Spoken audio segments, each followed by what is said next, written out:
Hey everyone, welcome back to Code of Management. In our system design series, we have already discussed the basics of system design, functional and non-functional requirements, scalability, availability, reliability, caching, and several other important concepts as well. So today we are going to discuss one of the most important topics in system design, database scaling. So whenever our application grows, the database usually become one of the biggest bottlenecks, right? So in this episode, we will understand like why database becomes bottlenecks, vertical and horizontal scalings, indexing, replication, read replicas, partitioning, sharding, failover, connection pooling, database caching, and finally, also we will know about like how to design a scalable database architecture. So let's start with a very fundamental question like what is database scaling? So first let's understand like what database scaling actually means. So database scaling means increasing the capacity of our database so that it can handle more users, more requests, more data, more concurrent operations, more read and write traffic. So while still maintaining good performance and reliability. So for example, imagine we have an application with 10,000 users. So our database is handling every time easily. But after some day or some time, our application suppose grows to 10 million users. So now the same database may start struggling. So queries become slower. CPU usage increases, memory usage increases, connections increases. So at this point, we need to scale our database. There are two major approaches, vertical scaling and horizontal scaling. So you will understand both of them. So see this flow as well, like growing traffic, it will come to application. Many reads and writes operations are happening. So if reads heavy system, then you need to make replicas. It writes heavy system, then you need to do the sharding. So you will know all those concepts. So last, like after that, just know why does database become a bottleneck? So there can be many reasons. The first reason is too many queries. For example, if thousands of users are continuously accessing the database has to process thousands of requests. The second reason is large table scans. So if we have millions of rows and our query scans a large part of the table, the query can become very slow, right? So large table scans is one of the reasons. Another reason is missing indexes. Like without proper indexes, the database may have to search through many rows. So we can also have high read traffic, high write traffic, lock contents, and too many database connections, like CPU limitations, memory limitations, disk or IO limitations. So finally, the biggest problem can simply be like that we have one database server and it will serve every request or something like that. So we need to identify the actual bottleneck before deciding how to scale. After that, we will know about the vertical scaling. So vertical scaling means increasing the resources of the existing database server. For example, suppose our database server has 8 CPU cores, 32 GB RAM, and standard SSD storage. So we can upgrade it like 32 CPU cores, 128 GB RAM, and faster storage. So we are making the same server more powerful. That is actually scaling up.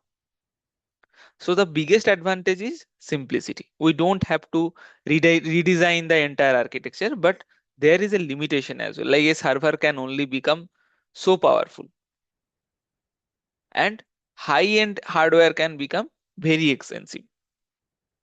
So vertical scaling is useful, but it cannot solve every scalability problem, right? So database server, we can scaling up the system with more CPU, RAM, and storage. That is actually the vertical scaling. Now, the second concept is horizontal scaling.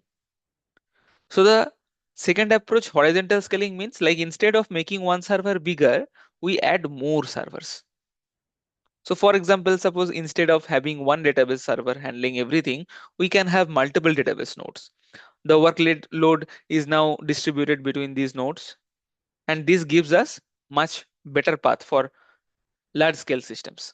But there is a trade-off as well. Like once we distribute data across multiple machines, the architecture becomes more complicated. We now have to think about data distribution, consistency according to that, multiple systems or multiple servers, routing, replication, failover, distributed transactions. So horizontal scaling provides more scalability, but also introduces more complexity as well. Next is read heavy versus write heavy workloads. So before scaling the database, we need to understand our workload. Like, is our system read heavy or write heavy? For example, consider an e-commerce application. Like millions of users may search for products and view product details, but only a smaller percentage of users may actually place orders. So the system may be read heavy. So for read heavy systems, we can use caching, read replicas, indexes, and for write heavy systems, we may need better write optimization, batching, partitioning, sharding. So don't blindly choose a scaling solution. First, understand the workload. Next is database indexing. So now let's talk about like one of the most important concepts, which is database indexing. So an index helps the database find the data faster. So imagine we have a table containing a 10 million users. So suppose we run like find the user whose email is like example at the gmail.com, something like that. So without an appropriate index, the database may need to check many rows. But with an index on the email column, the database can find the required row much faster. So we can compare it with a book. If a book has 1,000 pages and we want to find a topic, we don't read every page, right? So we use the index of the book. So database indexes work with a similar idea. But remember, indexes are not free.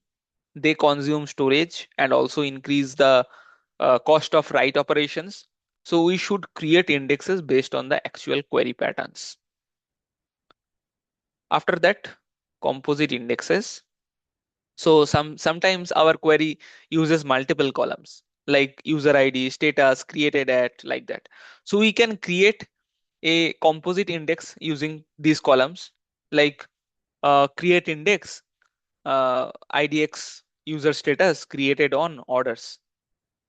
And there we can place like user ID, status, and created at these three columns. So, but there is an important point as well. The order of columns also matters, like how you will make the orders. Like here on orders, you can see, right? So we should design composite indexes according to the way our application queries the data. So don't simply just create an index containing many columns. Look at the actual queries first, then design the index. Okay. Next is query optimization. So before adding more database servers, we should ask a simple question, that are our queries already optimized? So sometimes the database is slow, not because like we need more hardware, but because our query is inefficient. For example, we might accidentally perform a full table scan.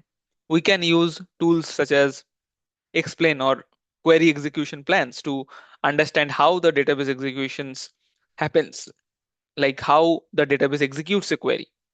So we should also like avoid unnecessary columns, avoid select star when it is not needed, optimize joins, use proper indexes, check filtering conditions.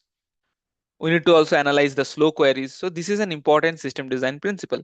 First, optimize what you already have, then scale. Next is database replication. So replication means like creating copies of database data on other database nodes. For example, we can have one primary database and two replicas. The primary contains the main data, like changes made on the primary are replicated to the replicas. So why do we do this? So one reason is availability. If one database fails, another database may be available. So from that we can get the data.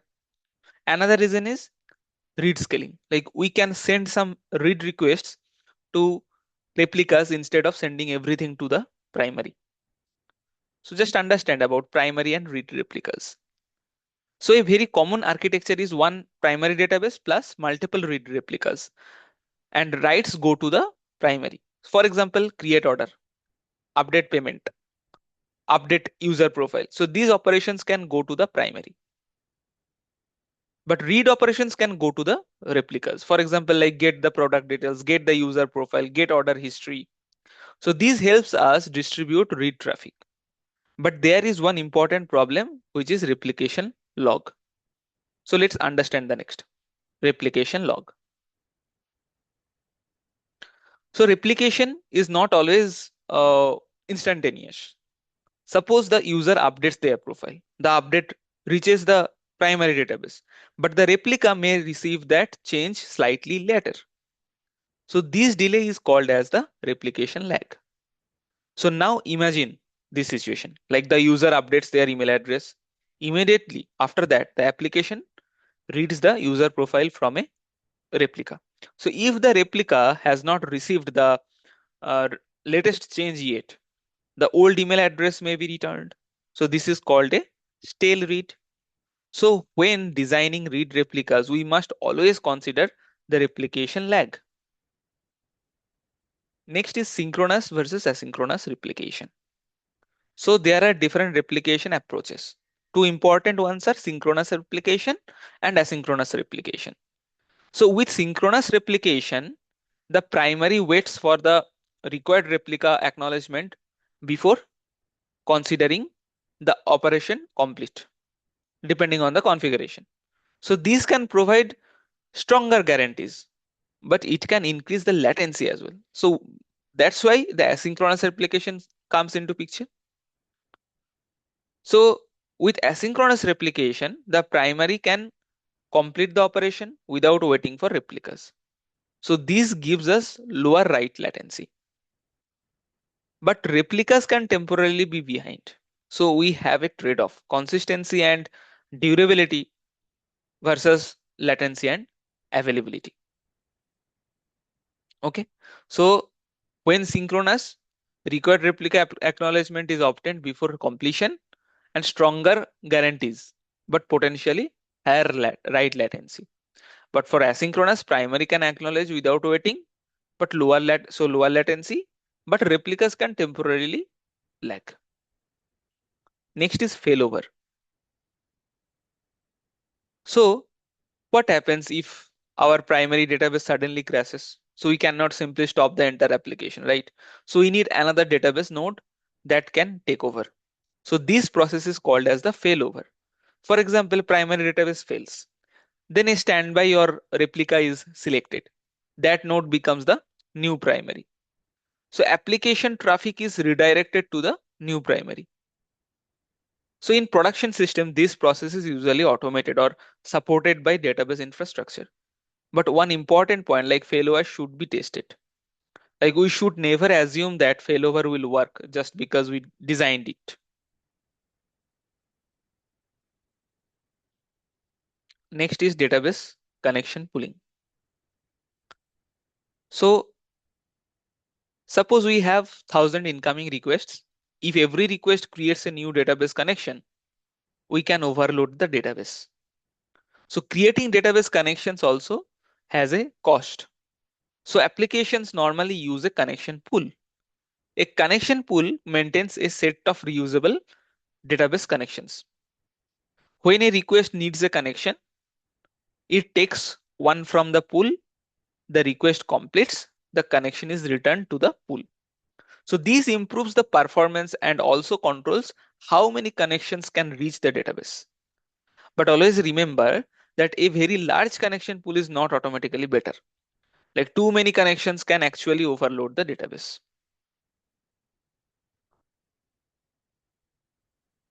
So now let's discuss about the database partitioning. Like imagine we have an orders table with several billion rows.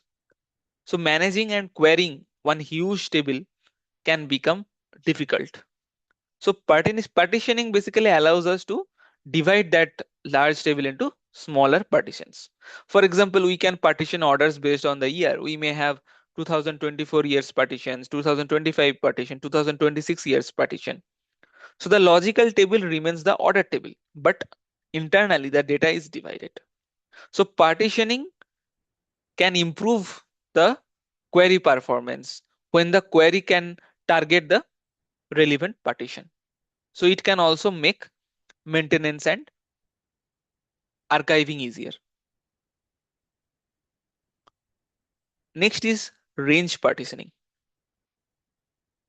So one common partitioning strategy is range partitioning. Like here we divide the data according to a range. For example, using order creation date, we can have orders before 2025, we have orders between 2025 and 2026, orders after 2026. So this is particularly useful for time based data. For example, logs, transaction, orders, events, financial records. But we should choose the partition key carefully. If we do the poor partition, then that design can create uneven partitions. Next, know about hash partitioning. So here we use a hash function on a particular key. For example, like customer ID. So the hash function determines which partition should contain the record. The goal is to distribute the data more evenly. So this can be useful when we frequently access the data using that key. For example, give me all orders for customer 123. But hash partitioning is not always ideal for range queries. Again, the right strategy depends on the access pattern. But it can distribute the data evenly, and it is useful for equality lookups using the partition key. But as I told you, that range queries may not benefit as much from that. Next is sharding. So now we come to one of the most important database scaling concepts, which is sharding.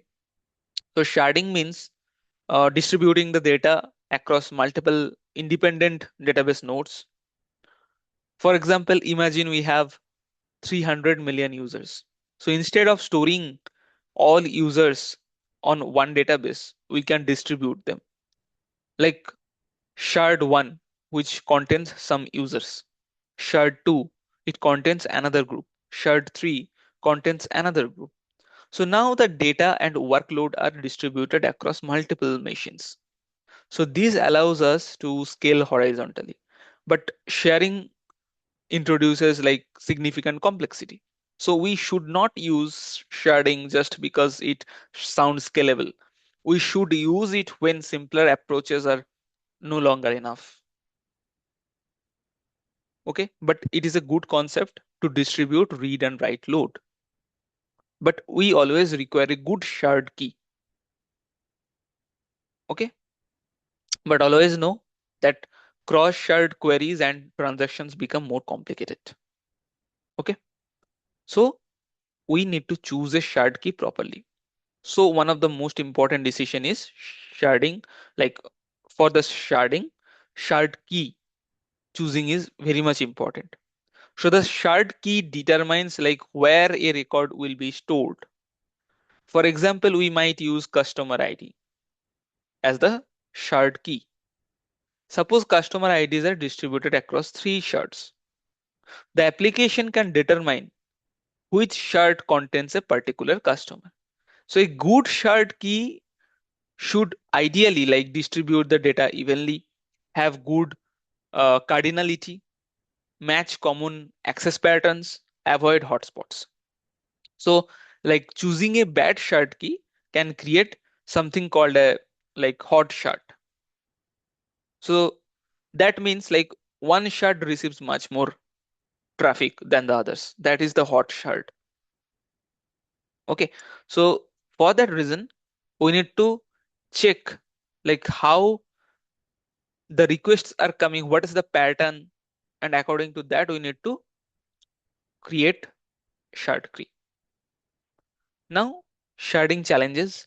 So, sharding provides scalability, but it also introduces several problems. Like, for example, I can say, like, what if we need to join data from two different shards? So that becomes more complicated, right? So what if we need a transaction involving records stored on different shards? So again, more complexity. So other challenges include like uneven data distribution, hot shards, resharding, cross shard queries, global ordering, operational complexity. So that's why sharding should not be our first solution. Next is consistent hashing. So now let's briefly understand the consistent hashing. So that is a technique which is basically used to distribute the keys across multiple nodes. So the important benefit is that like when we add or remove a node, we don't need to move all the data. So only a portion of the keys need to be remapped. So this is useful in distributed systems. So it is commonly discussed when designing like distributed caches, distributed databases, key value systems, right? So the basic idea of this consistent hashing is like minimize data movement when the number of nodes changes. Okay, so that is useful for distributed data placement. Virtual nodes can improve distribution, helps reduce large scale remapping during topology changes. So you can see here, suppose three nodes are there and there is a keyring. So nodes are getting changed and they are using the keyring. Okay. So consistent hashing is a technique that is basically used to distribute these keys across multiple nodes. Now the SQL versus NoSQL scaling. So should we use SQL or NoSQL? So SQL databases provides structured schemas, relationships, powerful joins, strong transaction support. So they can also scale using replication, partitioning, and sharding. But NoSQL databases can provide flexible data models and strong horizontal scaling patterns depending on the technology. So, like just some examples of the NoSQL databases, like some parts are there, like key value databases, document databases, white column databases, graph databases. So the important point is like don't choose NoSQL simply because the system is large. So always you have to choose the database based on the data model, access pattern, consistency requirements, transaction requirements, scalability requirements, right? So in that way, we need to choose. Next is like database caching and read scaling. So we can use caching, read replicas, primary database, combinations of many this kind of concepts. So suppose users repeatedly request the same product information. So instead of hitting the database every time, we can store frequently accessed data in Redis. And for Redis, the caching mechanism also we have discussed in the last episode, episode number 6. So the request flow becomes like application basically first checks the cache. If data exists, return it. If data doesn't exist, then read from the database. So then store the result in the cache. So this reduces database traffic. So for remaining database reads, we can use read replicas. So caching and replication can work together. Now the next concept is CQRS. Why we will use the CQRS? So CQRS basically we use for read and write separations. The full form is like, comment query responsibility segregation. So the basic idea is to like separate the write operations from the read operations. So comments are responsible for changing data, but Queries are responsible for reading the data, right? That's why comment, query, responsibility, segregation. For example, a comment creates an order. A query retrieves an order history. So in some systems, the read model can be optimized specifically for first reads. So CQRS can be powerful, but it also introduces additional complexity. So again, use it when the problem requires it. Just don't randomly use it. So you know that like for here, you can see comments will work on the right model and it will do to the primary table. And then from the primary table, there is a read model, and on top of read model, the queries will work. Okay. So it is useful when read and write workloads have very different requirements, and it can enable specialized read models. It adds synchronizations and architectural complexity. So use it when the problem justifies the complexity. Next is identifying the database bottlenecks.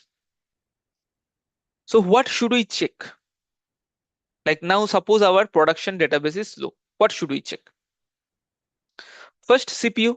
Like if CPU is very high, we need to investigate like expensive queries and concurrency. Next is memory. We should check whether the database has enough memory for its working set. Then disk IO. If disk IO is very high, we should investigate table scans, indexes, storage performance. So we should also check connection count, lock contention, then query latency, replication lag, error rate. Okay. So the important lesson is like don't guess the bottlenecks. We always need to measure it. Next is high availability databases architecture. So let's just design and just understand a more production oriented database architecture. So we can have application servers, then a database endpoint or proxy. Behind that, we can have primary database, standby databases, and read replicas. So the application does not necessarily like need to know the exact physical database server. The database infrastructure can manage routing. If the primary fails, the standby can be promoted. So this gives us better availability, right? Next is scalable e-commerce database architecture. So let's take an e-commerce application as a real world example. So like users send the request to application. The application first checks the Redis for frequently requested data. For example, like product details. So if the data is not available in cache, the application reads it from the database. For read heavy operations, we can use the read replicas.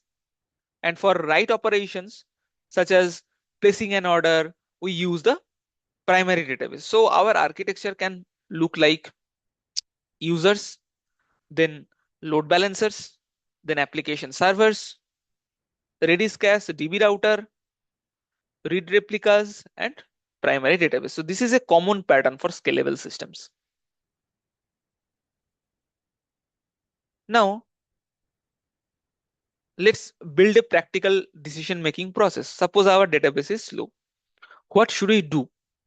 So as a first step, you need to optimize the queries. As a second step, you need to add proper indexes.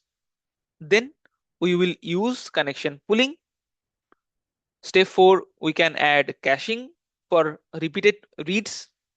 Step 5, if reads are still too high, we need to add read replicas. Next, if like tables are extremely large, then you need to consider partitioning. Step 7, if a single database system can no longer handle the workload, you need to consider the sharding. So this is an important interview answer. Don't just immediately say we will shard the database. First explain the simpler solutions. First you need to tell like we need to optimize query, we need to add proper indexes, we need to use connection pooling, we need to add caching. If reads are still too high, we need to add read replicas. If tables are extremely large, then consider the partitioning. If a single database system cannot no longer handle the workload, we need to consider sharding like that. How we will choose the SQL or no SQL from requirements. We need to also design failover and recovery strategy, and we need to monitor consistently.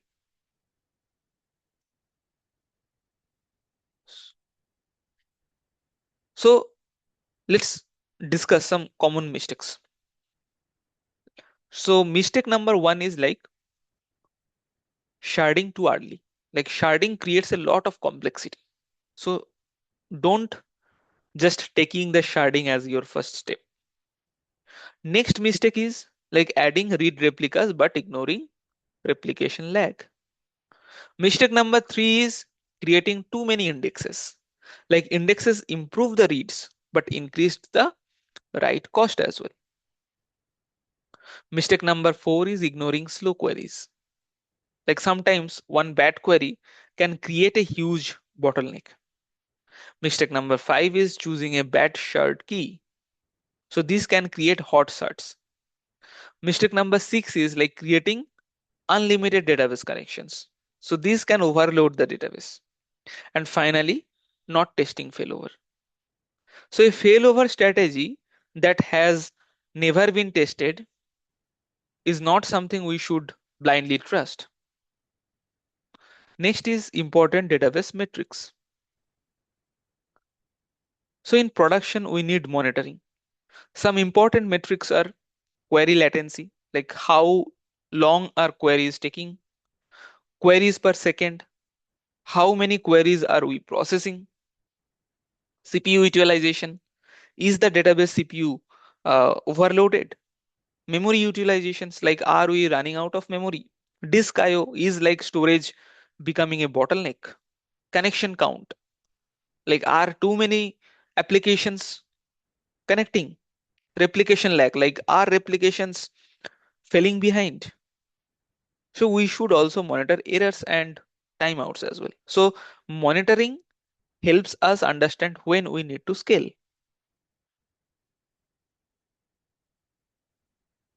So now let's discuss like how to answer a database scaling question in a system design interview. So suppose the interviewer asks you like how would you scale the database for a large application? So don't immediately start talking about the sharding. First ask like how many users, how many RPS, like how many requests per second, what is the read to write ratio, how much data are we storing, what are the important queries, what consistency do we need. Then explain the architecture, like start with the query optimization, then indexes, connection pooling, caching, read replicas, partitioning where required, and finally sharding if the scale demands it. And also discuss about like availability, failover, monitoring, recovery. So this shows the interviewer that you understand both the technology and the trade-offs. So before we finish, so let's quickly go through some important interview questions like what is database scaling? Like most of the like 99% we have discussed already. Like what is database scaling? What is the difference between vertical and horizontal scaling? What is the database replication? Then like what is real replica, like read replica, okay. Then what is replication lag, synchronous versus asynchronous replication, failover, partitioning, then range versus hash partitioning, what is sharding, how do you choose a shard key, and here like what is hot shard, what are sharding challenges, what is consistent hashing, how does connection pooling help, when would you choose SQL versus no SQL, how would you scale a read heavy database, how would you design an e-commerce database. So this is a quick revision table where we have again just marked the things like vertical scaling, horizontal scaling, index, replication, replication lag, failover, partitioning, sharding, these things. And next is like final mental model. So imagine we have a large application. So users first reach the load balancer. The request goes to our application servers. Then frequently accessed data can be served from Redis. Other read requests can go through a database router to read replicas. Then write requests to like go to the primary database. The primary replicates uh, data to other database nodes. If the system becomes extremely large, we can introduce partitioning or sharding. So the overall idea is like application, then load balancer, like from high traffic it is load balancer, then application, cache, database, replicas, partitioning, sharding. Okay, these concepts actually, right? So let's summarize today's topic actually, like whatever we have discussed in this episode. So first we have discussed about like database scaling starts with like understanding the bottlenecks. Then vertical scaling means making one server more powerful. Horizontal scaling means distributing the workload across multiple servers. Third, like indexes and query optimization are extremely important. Fourth, replication can improve availability and read scalability. Fifth, like read replicas introduce the concept of replication lag. Partitioning helps manage very large data sets. Sharding allows horizontal data scaling but introduces significant complexity. Connection pooling helps control database connections. And finally, like always choose the simplest architecture that can satisfy your current and expected requirements. So don't add complexity just because a technology is popular. Okay. So that brings us to the end of system design episode 7, database scaling. And in that episode we covered a very important part of scalable architecture. We started with database bottlenecks, then we discussed vertical scaling, horizontal scaling, indexes, replication, read replicas, replication lag, failover, partitioning, sharding, consistent hashing, caching, CQRS, and database monitoring. So in the next episode, we will move into another fundamental system design topic, distributed systems fundamentals.